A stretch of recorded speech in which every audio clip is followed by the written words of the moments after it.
here. So hello everybody. Welcome to the Shamanic Journey Group for Fairfax. Well, technically Fairfax County, I guess. At this point, because we're still in Burke. But yeah, so we will start this off by singing or rattling ourselves in, and just say or sing your name, where you're from, and kind of why you're here. So, Stephanie, currently from Washington, D.C. So in transition. But yeah, I'm here because the journeying thing really helps me in my ability to kind of help guide or mentor people, and I kind of just felt called to this path, and I really do love teaching because in teaching I actually get to learn more. So that's kind of one of my selfish reasons for being here. So yeah, learning and kind of developing relationships and just kind of moving from there. So yay! There we go. Michelle from Springfield. Just trying to learn some new modalities and spiritual stuff and not put all my eggs in one basket. Hi, I'm Peter Turtlewolf, and I'm from Alexandria. And I'm here because I'm on the path to learn more about shamanic healing. And first I need to heal myself.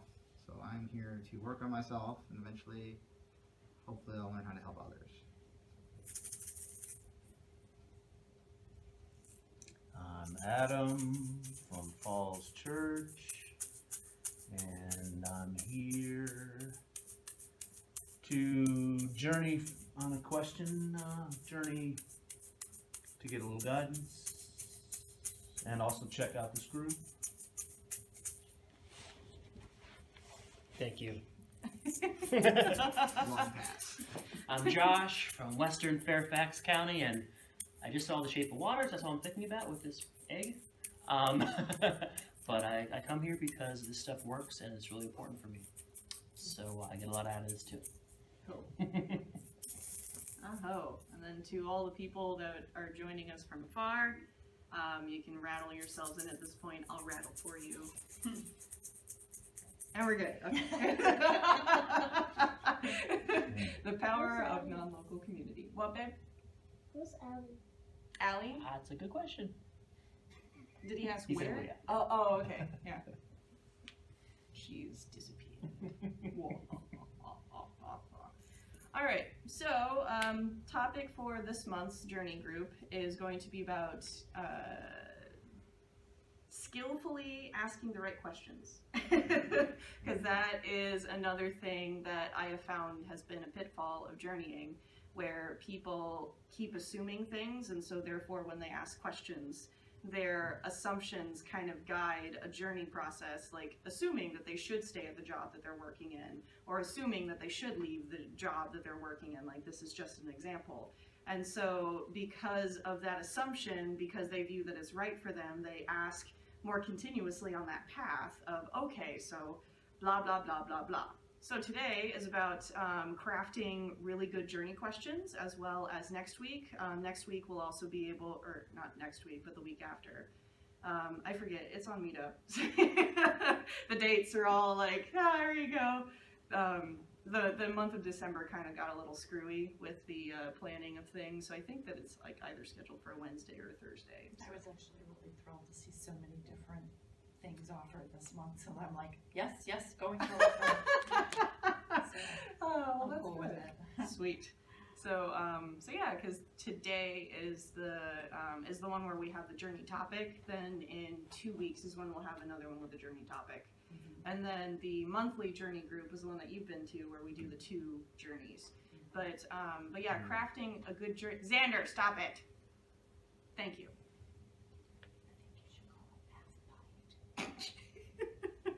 Why not a full pint? He's a full pint of trouble. Not a half pint. Sorry. It's okay. Maybe half trouble and half good. I don't know. I don't know. Optimistically speaking. Optimistically speaking.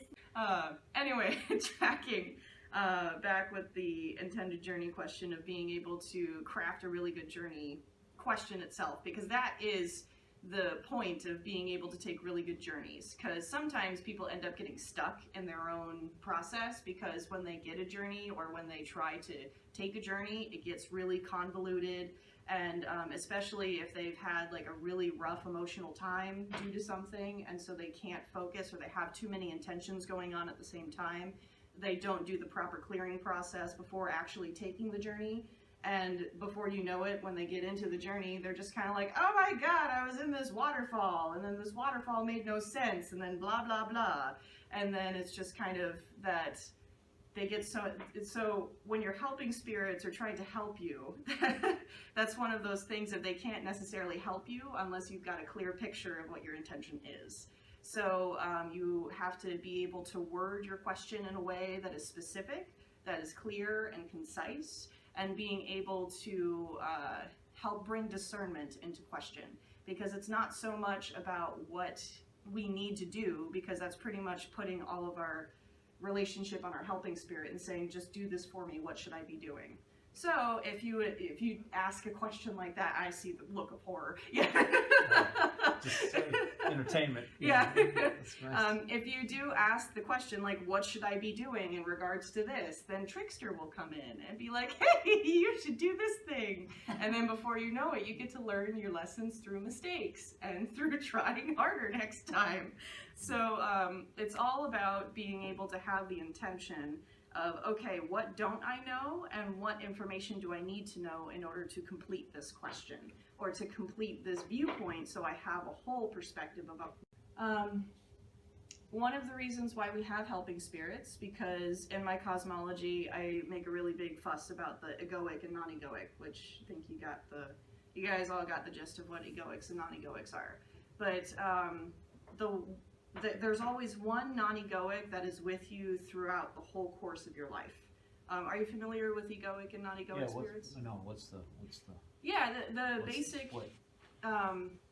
the basics of it is that the egoic versions of spirits, they are the spirits that are kind of like your plants and just your animals and different things like that. They have their own personality. So when you go over into non-ordinary reality, then they have an ego just like us. So they have a perspective, they have opinions, you're able to talk to them, and you're able to get an educated guess based off of the information that they have.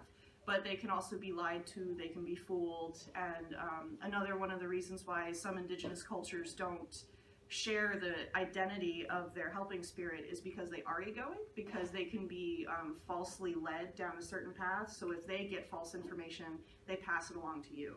So the practice where I come from, we do non-egoics, and the non-egoic helping spirits are the ones that are directly connected to source.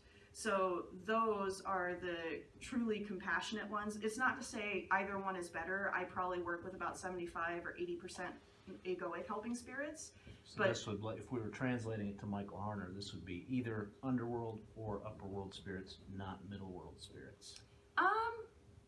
I've actually found egoic versions in both In lower- all of those areas in all too. of those, yeah. Okay. There's like this complexity and this layering thing, because sometimes what ends up happening is that when you have a non-egoic spirit, that sometimes a portion of it can break off and it can become egoic. And so like the biggest example that I have is kind of like Archangel Michael. Usually a lot of the archangels are non-egoic because they're truly compassionate, but what ends up happening is that when you begin communicating with a spirit that happens to be segregated from that major portion, then that's how they kept praying to Archangel Michael to lead the Inquisitions. And so that spirit was actually, that was middle world Archangel Michael that was doing that type of interaction. So that's why I always try to vouch for the healthiness and the connection piece for some of the spirits, because I have found that sometimes, let's just say that I've been burned by that. But Well, I also think sometimes just like having a human, as a human, I almost think like working with a non-egoic spirit makes us somewhat egoic, you know, because we have egos. I don't know. but there's also like there's an egoic version of like Yeah. Jesus Christ, and then there's also like a non-egoic Right. version. Yeah, Right. see, I didn't, So- I'm not sure I see non-egoic versions of most of the deities that I work with. Mm-hmm. I feel like most of them have desires and interests and Yeah. could lie to me. Mm-hmm. I feel like most of them could. Yeah, what I have actually found and studied is that a lot of people have this practice without even really knowing it, because like typically the power animal or whatever it is, like a god, goddess, deity, that tends to work very closely with that person who has been with them since their birth, that tends to be their non-egoic. And my belief structure, everyone is born with at least one non-egoic. So then that way, as you make your process through life, it could transition through several different power animals, because maybe when you're a kid, you like to run really fast, so it's a cheetah. And then it constantly shifts all the time, but then it kind of concretely sets up as you become older. So yeah, the non-egoic can shift and shape change. So that's how sometimes when you deepen that relationship with that one specific non-egoic, you can ask like for the energy signature. So then that way you can see and recognize the different forms. Like for example, one of mine is a dolphin. So sometimes she appears in my journeys as a kind of as a dolphin, or like this mer lady person with like blue hair and fishnet and like stuff stuck everywhere, you know, litter. Yeah. So she's like a representation of like how the water is, and then sometimes she shows up as a whale. So yeah, but I've learned to recognize her signature, so I can see the non-egoic aspect. So if I need to make sure, if I need to clarify information, I bring it to the non-egoic and say, is this in my best interest to learn at this moment in time? Or is this something that is aligned with my life's true purpose? Is this something that show me the true nature of this? So if I get another helping spirit that shows up and it is egoic, like this is also part of the asking of the right questions, because it's what do you want to get yourself into? Because yeah, that's the main reason why I bring this up, is because helping spirits are here to help us be the best humans that we can be. Because human beings are about having a body and are about establishing boundaries and making sure that we are acting in the world in a way that brings out our medicine. That people are, so they're here to help us, the human component, because human beings have a body. So when we do interact with spirits, sometimes we also have to keep that in mind, that they forget what it's like to be physically incarnate, and sometimes the helping spirits that we have don't even know what it's like to be in a body. So you also have to know where you want to take your questions. So yeah, there is like a... Well, so like I think, like you said, a lot of the pagan gods are more egoic, but then we'll have a non-egoic form, like maybe a certain animal spirit is associated with like Freya or someone like that. Yeah. So like a cat. that's kind of how I think about it. Like the egoic forms are more like the ones that want you to, like, you know, dance around the fire and create a group for them. The non-egoic one is like less individuated, maybe. I just feel like the basic message is, you know, in terms of the question in dealing with egoics and non-egoics, is just be careful what you wish for. Yeah. You know, I think when people are asking for an absolute answer to a question, it's not as easy as that. Yeah. It really isn't, because that's not why humans are here, to Yeah. get those yes and no answers. It's just not the way it works. Yeah. So would you consider your non-egoics to be those spirits that are supporting without an agenda? Yes. Mm-hmm. Is mainly, Yep. that's what that category is essentially. Yeah, because when you go to your helping spirits will teach you anything. So saying good or bad is not really, like, having that type of dualistic perspective is not really something that's on their perspective or on their mind. So if they say, I guess this is what you want to see, so they'll just kind of reach into your psyche or your subconscious, and they'll just kind of be like, oh, well, here are some of your patterns. So it looks like that you want to learn about betrayal. So we'll just go ahead and say this is what's right for you in this moment. So, but yeah, when you're actually aware of some of the other situations of what's going on, then you can begin to ask the better question of, okay, so what are some of the underlying energies that are under this? Oh, okay, so betrayal is under this. So show me how I can complete this task without, with keeping this in mind. And another good way to kind of put things into perspective is I always use kind of my authentic self or my true self. a lot of people use that because it puts perspective into the picture. Because otherwise, if you don't ask it from your perspective, like what is actually good for you in this moment, so or this individual person, because otherwise if you start asking things from another base, then it tends to be kind of like, oh well, what is the number one best thing to come around at this point in time? Then it's just kind of like, well, that is a pretty vague journey question, but I mean, sure, the helping spirit says I'll go ahead and help you with that, but if you don't have the context of what is my role in this, then that can kind of help put things into a perspective. Another good type of series because to kind of take is show me what this would look like if I were living my life's true purpose or my soul's true purpose, or if I was embodying my authentic self. And then that way you can kind of get, oh, this is what it looks like. Then you can ask the next question of show me what it looks like right now. and then that way you can see the gap in between those two spots, because helping spirits don't necessarily understand the whole, like, well, here it is, you asked what it should be like, or you ask what it is now, so the next question is how do you get there? So I always like to say, all right, concretely show me the next step that I need in order to get in that general direction. And sometimes they will only show you like a few steps at a time, and sometimes if you ask a question that is so vague, they just kind of give you a stalemate and you don't really have a good journeying process. So those are all different things that I have had come up. So I was thinking that some of the suggested journey topics or the suggested journey questions from this one are, what is the biggest blockage that is preventing me from asking the right questions? Or what is my perspective of which I'm asking questions from? Or what do I need to hear that I have been too deaf to hear before now? Or what do I need to see that I have been blind to see before now in regards to my communication? So somehow putting those things into perspective and being able to ask those questions of, have I really been asking the right questions that are right for me? Have I been asking them from my ego? Have I been asking them from my wounds? Where have I been asking these questions from? Have I been asking them from my authenticity, or have I been asking them from a place of survival? So if your survival aspect of yourself is asking a question, then that's kind of one of those things that, well, then you're going to get a survival type question, like a survival type answer. So all of these different questions are kind of coming from where, if you do already have a question in mind of what you like, say for example, the biggest thing that, the reason why I keep crunching this whole asking the right question matters is because, say for example, you're going through a death process and you need to really let go of something in your life. So say for example, you just let go of a really toxic relationship. So that has been cut away from your life, and so you're in this space where you just got rid of that, and so now you're just kind of like, well, now I'm kind of lonely, so I do want to be able to manifest some sort of relationship. But you don't end up working on yourself, and you don't end up clearing why you got into that toxic relationship. Mm-hmm. So therefore, when you manifest another relationship, it's going to be a different version of the same thing.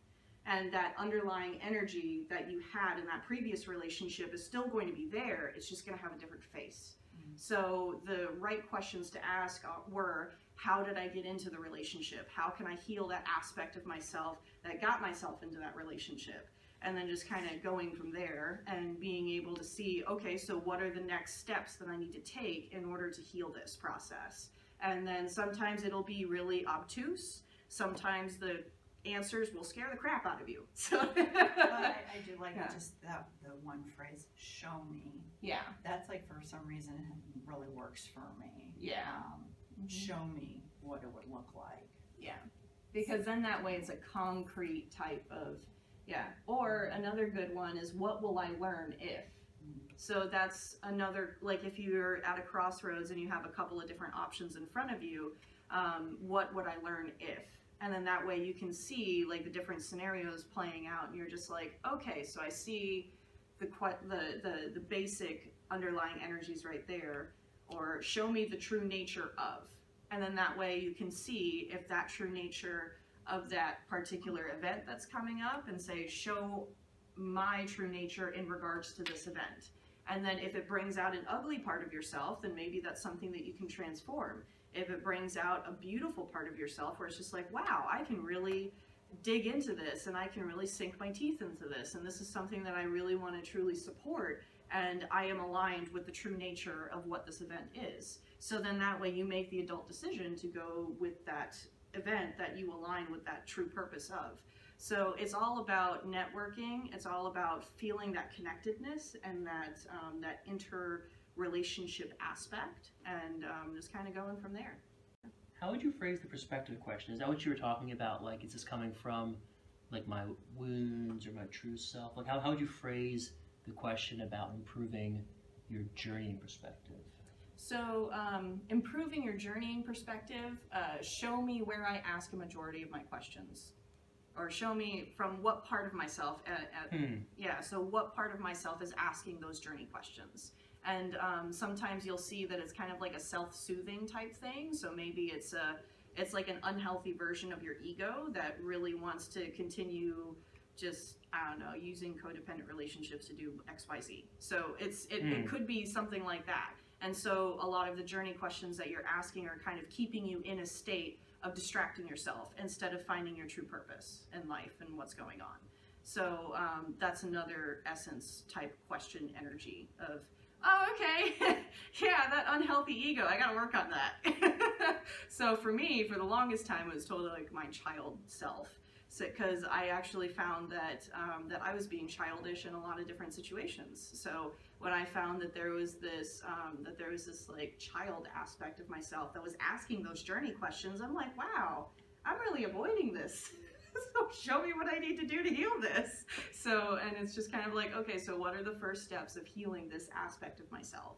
And then I found certain remedies and different things, and I went to different practitioners, and you know, before I knew it, it was just kind of like, oh, I'm making more educated decisions about what I want to do with my life. So, all right. So, yeah, kind of